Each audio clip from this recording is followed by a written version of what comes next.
नमस्कार दोस्तों, स्वागत है आपका स्टडी फॉर सिविल सर्विसेज में। यदि स्टडी फॉर सिविल सर्विसेज के छात्र हैं तो ये वाला टेलीग्राम जरूर ज्वाइन करके रखिए। यूट्यूब चैनल में हमारे साथ है तो भी ये वाला टेलीग्राम ज्वाइन करना बहुत ज्यादा जरूरी है। सारे नोटिफिकेशन, सारे अपडेट, सारे मोस्ट इंपोर्टेंट पिक्स, सारा रिवीजन सब कुछ यहाँ पे बताया जाता है। देखिए, इस फ्री जो इनिशिएटिव की पीडीएफ आपको सिर्फ पेड ग्रुप में मिल सकती है। हमारा पेड ग्रुप भी चल रहा है इस फ्री इनिशिएटिव के साथ साथ। वीडियो हमारे फ्री थे, फ्री है, फ्री रहेंगे हमेशा। लेकिन इसके साथ साथ हमारा पेड ग्रुप भी चल रहा है जहां पे आपको कंप्लीट स्टडी मटेरियल मिलेगा, कंप्लीट आपको आंसर राइटिंग जो है करवाई जाएगी, कंप्लीट फीडबैक दिया जाएगा, कैसे क्वेश्चन को समझना है, किस तरह के क्वेश्चन में क्या आंसर लिखना है, पॉइंट टू पॉइंट एक एक चीज बताएंगे आपके साथ हमारे एक्सपर्ट, और कंप्लीट आपको पर्सनल गाइडेंस भी दिया जाएगा। ज्यादा जानकारी के लिए 8564880530 या 9690660889 पे कॉल या व्हाट्सएप कर सकते हैं, या फिर मुझे डायरेक्टली व्हाट्सएप कर सकते हैं 7838692618 पे। Hey friends, welcome to study for civil services. इसमें हम कवर करेंगे BPSC mains previous year paper GS2 को, और ये हम लेंगे 53rd से 55th पेपर को जो एग्ज़ाम हुआ था। इसको स्टार्ट करने से पहले मैं आपको बताना चाहूँगी कि आप पेड ग्रुप के माध्यम से भी हमसे जुड़ सकते हैं। यहाँ पर टेस्ट सीरीज़ और कंप्लीट स्टडी मटेरियल दोनों के ही ऑप्शंस अवेलेबल हैं, और यूपीएससी, बीपीएससी, यूपीपीएससी, यूपी और ईपीएफओ जैसे एग्ज़ाम्स के लिए आपको ये दोनों ही चीज़ें मिल जाएंगी। इससे संबंधित अधिक जानकारी आप इन गिवन नंबर से ले सकते हैं। साथ ही आप टेलीग्राम के माध्यम से भी हमसे जुड़ सकते हैं, जिससे आपको चैनल से रिलेटेड सभी अपडेट्स आसानी से मिल जाएंगे। तो आइए अब हम स्टार्ट करते हैं अपने वीडियो के। Indian federal system and centre state administrative relation with special reference to national counter state terrorism centre. तो देखिए, ये उस समय पर चर्चा में होगा, इसलिए इसके बारे में पूछा गया है। तो पहले तो हम थोड़ा सा इंट्रोडक्शन देंगे। इसमें हम बताएंगे कि भारत में संघीय प्रणाली है, लेकिन ये एकात्मक प्रणाली की ओर भी अधिक झुकाव रखता है। यानी कि एक फेडरल स्ट्रक्चर है, लेकिन इसमें हमें यूनिटरी कुछ कैरेक्टर्स भी देखने को मिलते हैं, क्योंकि जो भी इमरजेंसी की कंडीशन होती है या जो भी रेसिड्यूरी पावर्स होती हैं वो किसके पास जाती हैं? सेंट्रल गवर्नमेंट के पास। ठीक है, इसीलिए इसको कभी कभी अर्ध संघीय प्रणाली भी कहा जाता है, यानी कि क्वासी फेडरल। ठीक है, क्योंकि इसमें संघीय और एकात्मक प्रणाली दोनों की ही विशेषताएं देखने को मिलती हैं। और केंद्र और राज्यों के बीच में जो प्रशासनिक संबंध है, ये भारत के कौन से आर्टिकल्स में दिए हुए हैं? आर्टिकल 256 से 263 के बीच ये दिए हुए हैं। कहा गया है कि केंद्र सरकार का उन मामलों पर प्रशासनिक अधिकार होता है जिन पर संसद को कानून बनाने का अधिकार है, तो उस पर केंद्र सरकार का ऐसे मामलों पर प्रशासनिक अधिकार होता है। और राज्य सरकारें किस में होती हैं? राजस्व सूची में जो निर्दिष्ट मामले होते हैं उन पर अधिकार होता है। और जो कॉन्करेंट लिस्ट में आती हैं चीज़ें, उनमें दोनों ही कानून बना सकते हैं। लेकिन अगर कोई भी कानून दोनों के द्वारा बनाया जाता है तो जो सेंट्रल गवर्नमेंट के द्वारा कानून बनाया जाएगा उसको वरीयता दी जाएगी। ठीक है, तो ये तो हमने थोड़ा सा बेसिक स्ट्रक्चर, जो बेसिक पॉइंट्स हैं उनको डिस्कस किया है यहाँ पर। लेकिन क्वेश्चन में मेनली पूछा गया है national counter state terrorism centre से के रेफरेंस में। तो ये जो है ये प्रपोज किया गया था और उस समय पर ये चर्चा में होगा, इसलिए इसके बारे में शायद पूछा गया होगा क्वेश्चन में, एग्ज़ाम में। तो इसको हम थोड़ा डिस्कस कर लेते हैं इसके बारे में। ये एक proposed federal anti terror agency है, जिसके को कहा गया था इंडिया में बनाने के लिए national counter terrorism centre NCTC। और ये जो 26/11 मुंबई हमले हुए थे उसके बाद ये प्रपोजल आया था। ये USA के नेशनल काउंटर टेररिज्म सेंटर के समानता से इसको यहाँ पर भारत में बनाए जाने की बात की गई थी। लेकिन इसमें जो स्टेट के चीफ मिनिस्टर्स हैं उन्होंने काफ़ी ज़्यादा सवाल उठा दिए थे, क्योंकि उनका कहना था ये जो इंडिया का फेडरल स्ट्रक्चर है उसके अगेंस्ट है ऐसा कोई भी संस्थान। ठीक है, तो इसलिए ये नहीं बन पाया, इसको प्रपोज किया गया था। तो इसके बारे में थोड़ा सा आपको मैंने बता दिया है, और ये संघीय व्यवस्था से रिलेटेड थोड़े से पॉइंट्स यहाँ पर लिख दिए हैं जो आपको पता होने चाहिए। राइट, तो फिर हम नेक्स्ट क्वेश्चन देख लेते हैं। बात की गई है कि विभिन्न नीति निर्देशक सिद्धांतों का वर्णन करना है यहाँ पर, और 1950 के बाद बिहार में इन्हें किस तरह से क्रियान्वित किया गया है। देखिए, तो DPSPs के बारे में अगर क्वेश्चन पूछा गया है तो थोड़ा तो आपको इंट्रोडक्शन में उनके बारे में बताना होगा। और आपको पता है ये एक गाइडिंग फोर्स की तरह काम करते हैं, और कोई भी जो गवर्नमेंट है, जो भी स्टेट की गवर्नमेंट होगी, वो DPSPs को ध्यान में रखकर ही अपनी नीतियों का निर्माण करते हैं। तो बिहार की सरकार के द्वारा जो भी कानून लाए गए हैं, जो भी नीतियाँ बनाई गई हैं 1950 के बाद, तो वो किसको ध्यान में रखकर बनाई गई होंगी? DPSP को ही ध्यान में रखकर बनाई गई होंगी। तो कुल मिलाकर हमको उन्हीं के बारे में बताना है। तो फिलहाल हमको DPSP के बारे में पहले बताना है, तो वो देख लेते हैं। DPSP क्या होते हैं? ये वे आदर्श होते हैं जो राज्य द्वारा नीतियों के निर्माण करने में इनका ध्यान रखा जाता है। ये एनफोर्सिएबल नहीं होते हैं कि मान लीजिए कि अगर सरकार इनका ध्यान ना रखे तो इसके अगेंस्ट आप कोर्ट में नहीं जा सकते कि आप जैसे फंडामेंटल राइट्स के केस में जा सकते हैं। लेकिन यहाँ पर एक ये भी प्रावधान है कि सरकारों को अपने कानून बनाते वक्त DPSPs को ध्यान में रखकर ही वो कानून का निर्माण करना होगा। तो ये एक तरह से वो आइडियल्स होते हैं जिनको ध्यान में रखा जाता है सरकारों के द्वारा अपनी नीतियों का निर्माण करते वक्त।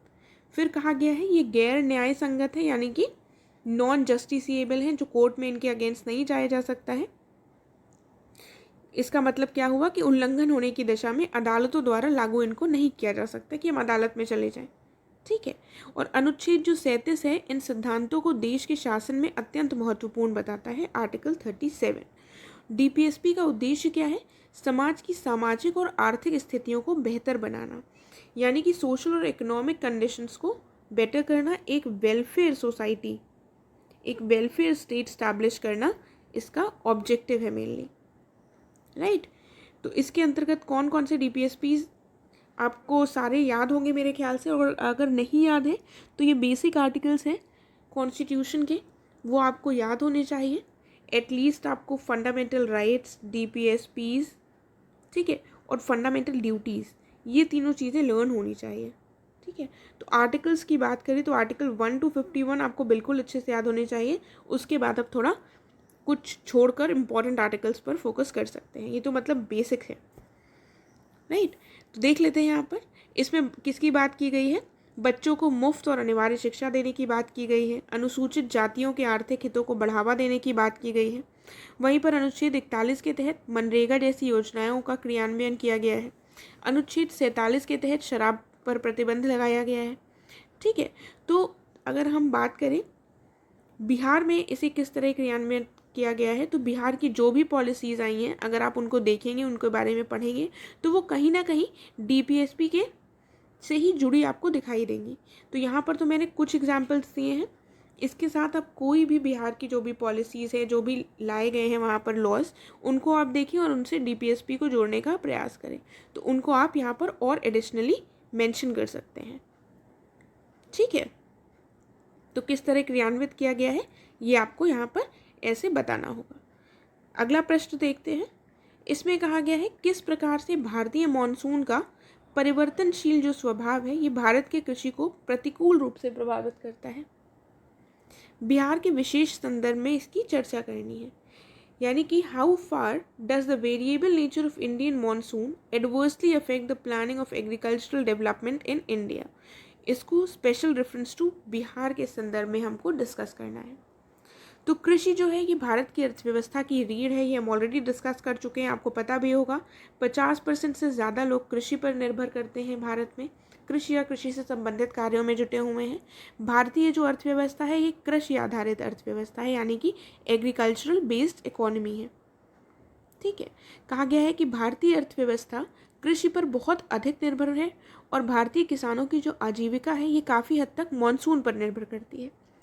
यहाँ पर जो इरिगेशन फैसिलिटीज़ हैं वो प्रॉपर नहीं है इंडिया में, इसलिए भारतीय किसान जो है वो इरिगेशन के लिए किस पर निर्भर है?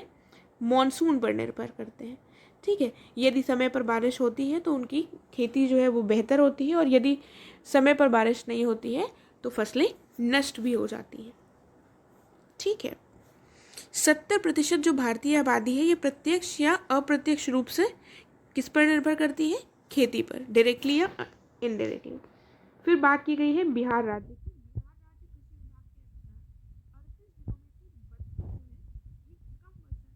सूखे चपेट में रहते हैं, सूखे के चपेट में रहते हैं, यानी कि ड्रॉट की चपेट में आ जाते हैं। फिर कहा गया है कि राज्य की जो प्रमुख जनसंख्या है ये कृषि पर निर्भर है। किस पर निर्भर है? कृषि पर निर्भर है, और मॉनसून की परिवर्तनशीलता के कारण यहाँ पर सूखा पड़ता है और इस तरह कृषि पर इसका प्रतिकूल प्रभाव भी देखने को हमें मिलता है। देखिए, तो यहाँ पर हमने ये पॉइंट्स देख लिए, और अगर हम देखें तो ये जो मॉनसून है इसकी परिवर्तनशीलता क्यों है, इसका परिवर्तनशील स्वभाव क्यों है, इसके लिए एक बड़ा रीज़न क्या है? Climate change. क्लाइमेट चेंज के कारण जो मॉनसून है उसमें हमें कभी कभी हम देखते हैं कुछ वर्षों में भारी वर्षा होती है और कुछ में सूखे के चांसेस रहते हैं। तो यही मेन कारण है जिसकी वजह से मॉनसून सबसे ज़्यादा परिवर्तित हो रहा है और इसका प्रतिकूल प्रभाव देखने को मिल रहा है। और बिहार के ज़िलों में लगभग 32 ज़िले ऐसे हैं जहाँ पर सूखे की चपेट पे रहते हैं, और जबकि बिहार की सबसे ज़्यादा जनसंख्या किस पर निर्भर है? कृषि पर, इसीलिए वो सबसे ज़्यादा प्रभावित हो जाते हैं। ठीक है, इसके कुछ समाधान भी हो सकते हैं, समाधान भी हम थोड़ा लिख सकते हैं आंसर में। समाधान क्या होंगे कि हम बारिश का जो पानी, जब बारिश होती है, जब भी मानसून आते हैं तो उसको संग्रहित करें। इसके लिए रेन वाटर हार्वेस्टिंग लिख सकते हैं आप, एग्जाम्पल रेन वाटर हार्वेस्टिंग की जाए। ठीक है, भूजल का पुनर्भरण हो, यानी कि जो ग्राउंड वाटर होगा वो रिचार्ज कैसे होगा? यदि रेन वाटर हार्वेस्टिंग जैसी टेक्निक्स अपनाई जाए। एफॉरेस्टेशन किया जाए, फसल का जो पैटर्न है उसमें बदलाव लाया जाए, ताकि ऐसी फसलों को उगाया जाए जिससे सॉइल की फर्टिलिटी डिक्रीज ना हो। इसके साथ ही स्प्रिंकलिंग इरिगेशन या ड्रिप इरिगेशन के माध्यम से जल का बचाव भी किया जा सकता है, और इसमें इरिगेशन भी हो जाएगा, साथ ही जो वाटर का वेस्टेज है वो भी रिड्यूस हो जाएगा। ठीक है, तो इस तरह से हम कुछ समाधान भी लिख सकते हैं। तो ये क्वेश्चन हमने बिहार के विशेष संदर्भ में डिस्कस कर लिया है। इरिगेशन के लिए बेसिकली मॉनसून पर डिपेंडेंट है फार्मर्स, जिसकी वजह से कृषि पर प्रतिकूल प्रभाव देखने को मिलता है। तो ये बेसिक पॉइंट्स हैं जो हमने डिस्कस कर लिए। इसके अलावा आप कुछ और चीज़ें भी ऐड कर सकते हैं। हम यहाँ पर ये भी लिख सकते हैं कि हम किसानों की अवेयरनेस बढ़ाएं, ताकि पानी का वेस्टेज ना हो और प्रॉपर इरिगेशन जो किया जा सके, स्प्रिंकलिंग इरिगेशन वगैरह जो है उनके बारे में किसानों को पता चल सके। साथ ही हम साइंस एंड टेक्नोलॉजी का भी यहाँ पर यूज़ कर सकते हैं, बेहतर इक्विपमेंट्स यूज़ कर सकते हैं। ठीक है, तो ऐसे कुछ पॉइंट्स हैं जिनको हम और एडिशनली लिख सकते हैं। राइट, फिर नेक्स्ट क्वेश्चन की तरफ बढ़ते हैं। बात की गई है कि निम्न स्तर नियोजन ने भारत में आर्थिक विकास की प्रक्रिया को बढ़ावा दिया है। हमें उचित उदाहरण सहित इसका आलोचनात्मक परीक्षण करना है, यानी कि micro level planning has accelerated the process of economic development in India. Micro level planning क्या हो गई? Decentralize planning. आपको पता है इंडिया में डिसेंट्रलाइज प्लानिंग को बढ़ावा दिया गया है। इसी का परिणाम था कि जो पंचायती राज इंस्टीट्यूशंस हैं और जो अर्बन लोकल बॉडीज़ हैं, इनको 73rd और 74th कॉन्स्टिट्यूशनल अमेंडमेंट के द्वारा इनको कॉन्स्टिट्यूशनल स्टेटस दिया गया है। वापस आते हैं क्वेश्चन की तरफ। विकेंद्रीकृत नियोजन या निम्न स्तर नियोजन योजना जो है, ये गतिविधियों का निम्न स्तर नियोजन योजना गतिविधियों का एक प्रकार है। ठीक है, ये केंद्र से उपराज्य स्तर अर्थात जिला, उपविभाजन, ब्लॉक और ग्राम स्तर तक की प्रक्रिया है। यानी कि जैसे ही हम डिसेंट्रलाइज करते जाएंगे, जैसे स्टेट गवर्नमेंट है, फिर हम उसके नीचे आ जाएंगे, किस में आ जाएंगे? उपराज्य, यानी कि सब स्टेट लेवल क्या हो जाएंगे? डिस्ट्रिक्ट्स। उसके बाद ये हो जाएंगे सब डिविजन्स। ठीक है, और सब डिविजन्स के नीचे फिर ब्लॉक्स आ जाएंगे, फिर ब्लॉक्स के नीचे और क्या आ जाएंगे? Village level. ठीक है, तो हम ऐसे प्लानिंग को डिसेंट्रलाइज करते हैं, ताकि जो भी योजनाएं हैं उनका क्रियान्वयन यहाँ से हो सके। जब ग्राउंड लेवल पर होगा तभी वो चीज़ ऊपर जाकर हमारे डेवलपमेंट में सहयोग कर सकती है। 1969 में योजना आयोग ने जिला योजना की शुरुआत हेतु दिशा निर्देश जारी किए थे। देखिए, इस तरह सबसे पहले 1969 में हमने देखा योजना आयोग ने जिला योजना के माध्यम से इसके दिशा निर्देश दिए थे, और ये डिसेंट्रलाइज प्लानिंग की शुरुआत हुई थी। आगे चलकर मैंने ऑलरेडी बता दिया है, 73rd और 74th अमेंडमेंट के माध्यम से कॉन्स्टिट्यूशनल स्टेटस दिया गया था पंचायती राज इंस्टीट्यूशंस को। ठीक है, और जो लोकल म्यूनिसिपैलिटीज़ और जो नगर निगम, नगर निकाय हैं उनको। ठीक है, यानी कि अर्बन लोकल बॉडीज़ को। तो अब हमको यहाँ पर उचित उदाहरण सहित इसके बारे में इसका आलोचनात्मक परीक्षण करना है। पहले तो हम इनका महत्व देख लेते हैं। तो इसके माध्यम से क्या हुआ है कि गरीबी उन्मूलन जो कार्यक्रम है उनको प्रभावी उनका कार्यान्वयन हुआ है। उनका ग्रास रूट लेवल से अगर आप कोई चीज़ करेंगे तो उसका इफेक्ट ज़्यादा होगा, बजाय इसके कि हम ऊपर से बैठकर डायरेक्शंस दें केवल। संतुलित क्षेत्रीय विकास सुनिश्चित करने में सहायता मिली है, लोगों की भागीदारी ज़्यादा बढ़ी है, जिससे कि डेमोक्रेटिक जो वैल्यूज़ हैं वो सुनिश्चित हुई हैं। पूरे देश में संतुलित विकास प्राप्त करने के लिए इसने सहायता की है। और एग्जाम्पल में हम देख सकते हैं कि बुंदेलखंड क्षेत्र में जो पानी की कमी की समस्या है उसको डिसेंट्रलाइज्ड प्लानिंग के माध्यम से जो क्षेत्र है, जो ग्राम पंचायत से लोकल लेवल पर बुंदेलखंड के क्षेत्र की यदि वो प्रयास करें तो उसको ईजिली सॉल्व किया जा सकता है। और फिर हम दामोदर घाटी परियोजना के बारे में भी देख सकते हैं। यहाँ पर भी पश्चिम बंगाल और झारखंड के बीच की ये परियोजना है। इसमें भी जो लोकल लेवल पर लोग हैं उन्होंने अपनी प्रॉब्लम्स को रखा था और उसको सॉल्व करने का प्रयास किया गया था। लेकिन जो ये व्यवस्था है डिसेंट्रलाइज्ड प्लानिंग की, इसमें कुछ प्रॉब्लम्स भी हैं और यहाँ पर हमको आलोचनात्मक परीक्षण करना है निम्न स्तर नियोजन का। तो इसमें प्रॉब्लम्स कौन कौन सी हैं, तो वो प्रॉब्लम्स डिस्कस कर लेते हैं। सबसे पहले तो ये प्रॉब्लम आ जाती है रिसोर्सेज की। ठीक है, लोकल लेवल पे प्लानिंग के लिए ये इम्पॉर्टेंट है कि जो भी संस्थाएं हैं उनको हम प्रॉपरली रिसोर्सेज अवेलेबल करवाएं, साथ ही उनको फंड्स मिले टाइम पर, ट्रेंड स्टाफ मिले उनको जो चीज़ों को क्रियान्वित कर सके, करप्शन जैसी समस्याएं ना हो कि ज़्यादा करप्शन होगा तो वो उचित नीति का पालन नहीं कर पाएंगे। ठीक है, और एक और पॉइंट है वो स्टेट्स पर निर्भर रहती है, क्योंकि जो लोकल गवर्नमेंट है ये क्विज का सब्जेक्ट है, लोकल गवर्नमेंट सब्जेक्ट हो जाता है स्टेट गवर्नमेंट का। तो स्टेट गवर्नमेंट क्या करती है, ये अपने हिसाब से अपनी अथॉरिटी के अंदर इनको रखने का प्रयास करती हैं, जिससे ये ऑटोनॉमस होकर अपना कंप्लीटली इनको ऑटोनॉमस नहीं होना है, लेकिन कुछ शक्तियाँ मिल जाएं तो ये अपनी नीतियों का बेहतर रूप से क्रियान्वयन कर सकती हैं और ग्राउंड लेवल पर चीज़ों को और अच्छी तरीके से सुधारा जा सकता है। ठीक है, तो हमने ये सारी चीज़ें डिस्कस कर ली हैं। यहाँ पर इन्वेस्टमेंट की भी कमी रहती है ऐसे क्षेत्रों में, छोटे छोटे क्षेत्रों में, और इलेक्शंस नहीं होते हैं टाइमली, एक ये भी पॉइंट हो गया। लेकिन अब हम इसके लिए क्या कर सकते हैं, इसके लिए कुछ पॉइंट्स हैं जिनको हम मेंशन भी कर सकते हैं इस आंसर में, कुछ सजेशंस क्या करने की आवश्यकता है। जो भी लोगों का पार्टिसिपेशन है उसको बढ़ाया जाए, लोगों को ग्राम सभा और जो वार्ड कमिटीज़ हैं अर्बन एरियाज़ में उनको उनमें लोगों की भागीदारी को सुनिश्चित किया जाए, जो स्टाफ है और उसको सही टाइम से अपॉइंट किया जाए, टेक्निकल जो भी इश्यूज़ हैं, जो टेक्निकल सपोर्ट है वो दिया जाए ताकि ये किसी चीज़ में पीछे ना रहे। और टैक्सेशन, लोकल लेवल पर टैक्सेशन करने की इनको थोड़ी छूट दी जाए, इसके मैकेनिज़्म को प्रॉपर किया जाए, स्टेट गवर्नमेंट्स थोड़ी पावर्स दें ताकि ये प्रॉपरली टैक्सेशन कर सकें। और ये भी आवश्यक है कि जो प्लानिंग है वो बॉटम अप अप्रोच से हो, कि नीचे से ऊपर की ओर प्लानिंग की जाए, जो हमारे देश के विकास में ज़्यादा सहायक हो सकती है। जो स्टेट गवर्नमेंट्स के ऊपर इनको फंडिंग के लिए निर्भर होना पड़ता है, उस निर्भरता को भी घटाने की ज़रूरत है ताकि इनको टाइमली फंड्स मिल सकें और ये अपनी काम को प्रॉपरली कर सकें। ठीक है, प्रॉपर और इफ़ेक्टिव मैनर में कर सकें। राइट, तो डेमोक्रेटिक वैल्यूज़ भी इससे बढ़ती हैं, मैंने आपको ऑलरेडी बता दिया है। तो लोकल जो बॉडीज़ हैं इनको एक सेल्फ गवर्नेंस की यूनिट्स के रूप में देखने की ज़रूरत है ताकि और ये बेहतर प्रदर्शन करके देश को विकास के पथ पर आगे बढ़ा सके। राइट, तो इसमें जो कमियां हैं, जो इसमें सुधार हो सकते हैं, वो सब हमने यहाँ पर डिस्कस कर लिए हैं। हम बढ़ते हैं अपने नेक्स्ट क्वेश्चन की तरफ। बात की गई है फुकुशिमा परमाणु आपदा ने दुनिया का ध्यान परमाणु प्रौद्योगिकी के खतरों पर वापस डाल दिया है। भारत की बढ़ती ऊर्जा आवश्यकताओं को देखते हुए इस रास्ते को त्याग देना क्या भारत के लिए उपयुक्त होगा? क्या हमारी ऊर्जा की ज़रूरत वैकल्पिक स्रोतों से पूरी हो सकती है?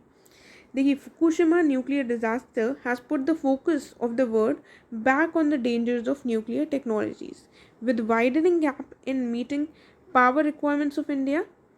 Would it be appropriate to abandon this path? Can our energy needs be fulfilled by alternative resources? देखिए, ये उस समय पर क्वेश्चन आया था क्योंकि हम उस टाइम पर जो ये फुकुशिमा परमाणु है केंद्र है जापान में, वहाँ पर सुनामी और अर्थक्वेक के कारण 2011 में ये न्यूक्लियर एक्सीडेंट देखने को मिला था। 2011 की घटना है, इसीलिए ये क्वेश्चन उस टाइम पर आया था। तो इसके कुछ इंपॉर्टेंट चीज़ें हैं जो आज भी रेलेवेंट हैं हमारे लिए, वो हम यहाँ पर डिस्कस करेंगे। सारी चीज़ें यहाँ नहीं देखनी है हमको। तो भारत सतर्कता से बिजली उत्पादन के उद्देश्य से परमाणु ऊर्जा की दोहन की संभावना तलाशने के लिए आगे बढ़ रहा है। तो भारत सतर्कता के साथ बढ़ रहा है और न्यूक्लियर एनर्जी की बहुत ज़्यादा डिमांड है, ये हमको पता है। ये एक क्लीन एनर्जी भी है, हालांकि इसके साथ कुछ पॉइंट्स हैं, जैसे कि ये न्यूक्लियर एक्सीडेंट हो गया था और कहा गया कि 1986 का जो चेरनोबिल डिज़ास्टर था उसके बाद 2011 का फुकुशिमा न्यूक्लियर डिज़ास्टर सबसे खतरनाक माना जाता है। ठीक है, तभी यहाँ पर आपसे ये क्वेश्चन पूछा गया था। फिर कहा गया है परमाणु ऊर्जा जो है ये ऊर्जा सुरक्षा में सुधार करने में मदद कर सकती है। भारत जैसे तेज़ी से जो विकसित हो रहे हैं देश, उनकी अर्थव्यवस्था के लिए विकास में महत्वपूर्ण योगदान कर सकती है, क्योंकि ये क्लीन एनर्जी है, इसको हमने ऑलरेडी डिस्कस किया है। और साथ ही इसमें जो स्पेस की ज़रूरत होती है, जो एरिया रिक्वायर्ड होता है, वो बाकी जो थर्मल पावर प्लांट्स हैं उनकी तुलना में काफ़ी कम होता है। ठीक है। इसके अलावा परमाणु ऊर्जा अस्थिर जीवाश्म ईंधनों की जो कीमत है, इसके प्रभाव को कम कर सकती है और जलवायु परिवर्तन के प्रभावों को भी कम करती है। तो जो फॉसिल फ्यूल्स हमको जलाने पड़ते हैं, जिससे एनवायरनमेंट डिग्रेडेशन और एनवायरनमेंट पोल्यूशन का खतरा बढ़ता है, उसके कंपैरिजन में ये काफ़ी ज़्यादा स्वच्छ ईंधन है। यद्यपि जो नवीकरणीय ऊर्जा संसाधन भी बिजली उत्पादन में एक महत्वपूर्ण भूमिका निभा रहे हैं, जो बाकी रिन्यूएबल रिसोर्सेज हैं वो भी काफ़ी महत्वपूर्ण भूमिका निभा रहे हैं। और हम भारत के संदर्भ में देखें तो भारत अपने 22 परमाणु ऊर्जा संयंत्रों से लगभग 6.7 गीगावाट बिजली का उत्पादन करता है। ठीक है। और परमाणु ऊर्जा के उपयोग की सुरक्षा सुनिश्चित करने के लिए विभिन्न उपाय भी किए जा रहे हैं। ये भी हमको बताना है कि हम कर क्या रहे हैं। यदि हम न्यूक्लियर प्लांट्स लगा रहे हैं अपने यहाँ, तो इनकी सुरक्षा कैसे कर रहे हैं। प्रभावी सुरक्षा विनियमन बनाए रखना है यहाँ पर, यानी कि continued effective safety regulation maintain किए जा रहे हैं। अपशिष्ट निपटान और प्रबंधन के लिए उपयुक्त नीतियों का पालन करना। ठीक है। तो ये जो है, ये चीज़ें हमारे यहाँ की भी जा रही हैं और ये आगे भी करनी आवश्यक है, क्योंकि यदि हम इनको ध्यान नहीं देंगे तो कोई भी ऐसा डिज़ास्टर, कोई भी ऐसा एक्सीडेंट हो सकता है जिससे लाखों लोगों का जीवन खतरे में पड़ सकता है। तो इस प्रकार एक संतुलित रणनीति देश की विभिन्न परमाणु ऊर्जा चुनौतियों को दूर करने और सुरक्षा सुनिश्चित करने में हमारी मदद कर सकती है। राइट।